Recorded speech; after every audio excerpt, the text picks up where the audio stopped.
এই গাছতলায় একজন ঘুমিয়েছিল, কিন্তু এই শ্মশান ঘাটের অতৃপ্ত আত্মা এসে তার গলা চেপে মেরে দেয়। তারপর থেকে এইখানে সেই আত্মাগুলো ঘোরাঘুরি করে। তার জন্য এই গাছতলায় যে আসে তার ঘুম পায়। পালা পালা, একা এখান থেকে পালা। বাঁচতে চাইলে পালিয়ে চল তাড়াতাড়ি বাড়ি। চল লালি চল। এই কথা বলতে বলতে ননি, লালি আর কালু দৌড়াতে দৌড়াতে বাড়ি চলে আসলো। সে গাছতলায় ঘুমিয়ে পড়লো। নাপিত ঘুমিয়ে পড়তেই তার দূর থেকে কানে ভেসে আসতে লাগলো,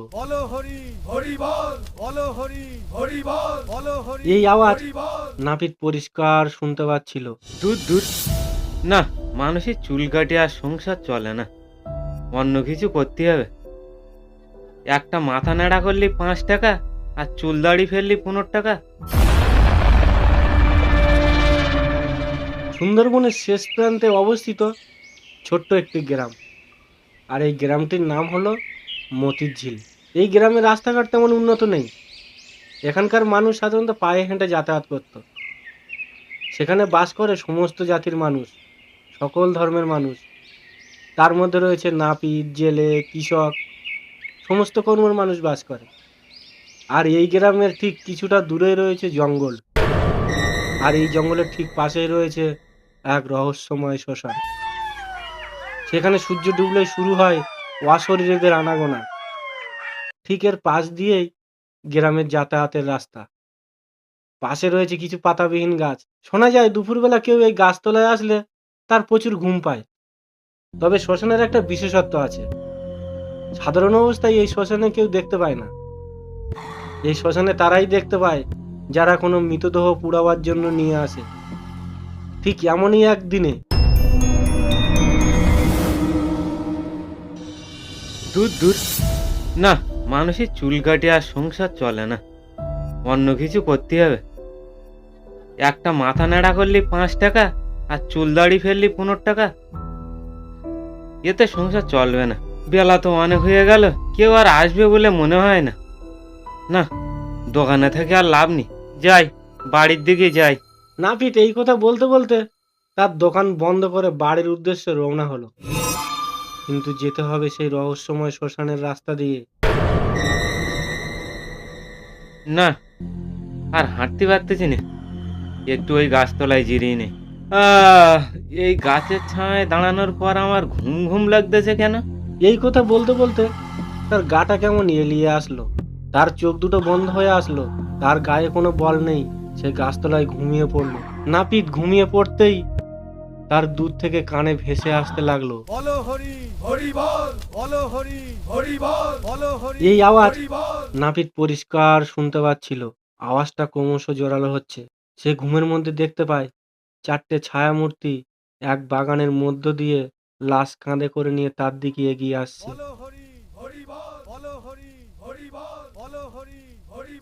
কিন্তু লাশটা এক অদ্ভুত। লাশটি খাটিয়ায় থাকলেও তার হাতটা বাইরে ঝুলে আছে, তার হাতে আছে একটা কাটা মাথা। এইসব দেখে নাপিত ওখান থেকে উঠে পালাতে চায়, কিন্তু ওখান থেকে ওঠার ক্ষমতা নেই তার। কেউ যেন তাকে চেপে ধরে রেখেছে। সে খুব জোর ছটফট করছে, কিন্তু উঠতে পারছে না। হঠাৎ তার কানে একটা কুকুরের চিৎকার শুনতে পেল, আর এই কুকুরের ডাক তার কানে আসতেই তার জ্ঞান ফিরল। সে উঠে বসে, এদিক ওদিক তাকাতে লাগলো, কিন্তু কেউ তো কোথাও নেই আশেপাশে। তাহলে লাশ নিয়ে যাওয়ার বলো হরি হরি বল শুনলো কোথার থেকে। সে দাঁড়িয়ে উঠলো, উঠেই এদিক ওদিকে তাকাতে লাগলো। চারিপাশে অন্ধকার হয়ে এসেছে। জঙ্গলে বিভিন্ন রকম আওয়াজ শুনতে পেল। তার শরীরটা হিম হয়ে গেল। আর কিছুটা দূর সেই রহস্যময় শ্মশানটা তার চোখে পড়ল। শেষে সে শ্মশানের দিকে তাকাতেই তার মনে হলো শ্মশানটা যেন তাকে ডাকছে। নাপিত মনে মনে খুব ভয় পেয়ে গেল। সে ওখান থেকে 1 মিনিট দেরি না করে সেখান থেকে দ্রুত পায়ে হাঁটার চেষ্টা করলো। হই হুট হুট, হই হই, হাঁট বাবা, তাড়াতাড়ি হাঁট হাঁট, অনেক জায়গা রয়েছে রে, কাজ করতে হবে। ননি তার লালি আর কালুকে নিয়ে মাঠে যাচ্ছে নাঙল চষতে। আর এই মাঠে যেতে গেলে তাদেরকেও যেতে হবে সেই রহস্যময় শ্মশান ঘাটের পাশ। হঠাৎ শ্মশান ঘাটের পাশে এসে লালি আর কালু হাঁটতে চাইছে না, মোটে সামনেই এগোতে চাইছে না। এ লালু, এ কালু, তোদের কি হলো রে? হাঁট হাঁট, তাড়াতাড়ি হাঁট, মাঠে অনেক কাজ। হঠাৎ করে আবার কি হলো রে? দাঁড়িয়ে গেলি কেন? লালি আর কালু একদম আগায় না। তারা শিং উঁচু করে ফোঁস ফোঁস করে আওয়াজ করতে থাকে। ননি তাদেরকে যাওয়ার জন্য জোর করে, কিন্তু লালি আর কালু শ্মশান ঘাটের পাশে সেই পাতাবিহীন গাছটার দিকে তাকিয়ে দাঁড়িয়ে থাকে, কারণ সেই গাছটাতে থাকা অশরীরী আত্মাগুলো তারা দেখতে পাচ্ছে। ননি কিন্তু এসব কিছুই দেখতে পাচ্ছে না। ননি লালি আর কালুর উপর খুব ভীষণ রেগে যায়, আর এই রাগের চোটে লালি আর কালুর পিছনে লাঠি দিয়ে মারতে থাকে। কিন্তু লালি আর কালু এক পা সামনে আগালে 3 পা পিছিয়ে আসে। ননি এইসব দেখে অবাক হয়ে যায়। লালি আর কালুর এই আচরণ দেখে সে মনে একটু ভয় পেয়ে যায়। সে মনে মনে ভাবে, লালি আর কালু এতদিন তো এরকম করেনি, তাহলে এখন এরকম করছে কেন? হঠাৎ ননির মাথায় আসলো সেই রহস্যময় শ্মশানের কথা। তার ব্যাপারটা বুঝতে আর বাকি নেই। সে পরিষ্কার বুঝতে পারলো লালি আর কালু নিশ্চয়ই কোনো কিছু দেখতে পেয়েছে। ননি মনে মনে খুব ভয় পেয়ে গেল। সে ভয়ে ভয়ে বলতে লাগলো, এ এ লালি, এ এ কালু, পালা পালা, একা এখান থেকে পালা। বাঁচতে চাইলে পালিয়ে চল তাড়াতাড়ি বাড়ি। চল লালি চল। এই কথা বলতে বলতে ননি, লালি আর কালু দৌড়াতে দৌড়াতে বাড়ি চলে আসে। ননি না বুঝে লালি আর কালুর গায়ে হাত তুলেছে, তাই সে তাদের গায়ে হাত বুলাতে বুলাতে দুঃখ করতে লাগলো আর বলতে থাকলো, এ লালি, এ কালু, আমি না জানে না শুনে তুই গায়ে হাত তুলিস রে, আমার পাল্লি ক্ষমা করিস। আর যত দিন যায় এই রহস্যময় শ্মশান আরো রহস্যময় হতে থাকে। কেউ জানতে পারে না কি হচ্ছে এখানে। হঠাৎ একদিন এই শ্মশান ঘাটের পাশে এক গাছতলায় এক সাধুকে দেখা গেল। সাধু সবসময় ধ্যানে মগ্ন থাকে। গ্রামে ঘটতে থাকা একের পর এক অঘটন সবাই জানাজানি হয়ে গেল।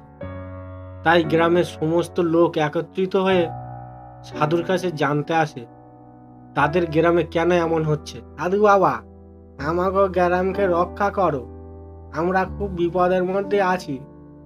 এখানে কি হচ্ছে আমরা কিছুই বুঝতে পারতেছি না। হ্যাঁ, আমি জানি তোদের গ্রাম বিপদে আছে। আজ থেকে 30 বছর আগে এই গাছতলায় একজন ঘুমিয়েছিল, কিন্তু এই শ্মশান ঘাটের অতৃপ্ত আত্মা এসে তার গলা চেপে মেরে দেয়। তারপর থেকে এইখানে সেই আত্মাগুলো ঘোরাঘুরি করে। তার জন্য এই গাছতলায় যে আসে তার ঘুম পায়। তোদের একটা কাজ করতে হবে। তাহলে কি সাধু বাবা, আমরা কি এর থেকে মুক্তি পাবো না? মুক্তি তো তোরা অবশ্যই পাবি রে।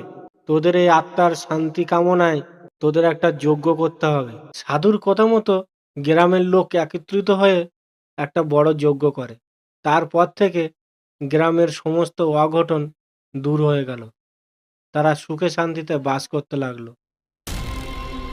বন্ধুরা, আজকের ভিডিও আমাদের এই পর্যন্তই। ভিডিওটি কেমন হলো লাইক শেয়ার কমেন্ট করে অবশ্যই জানাবে। খুব তাড়াতাড়ি আসছে আমাদের দ্বিতীয় পর্ব। দেখা হবে আগামী ভিডিওতে।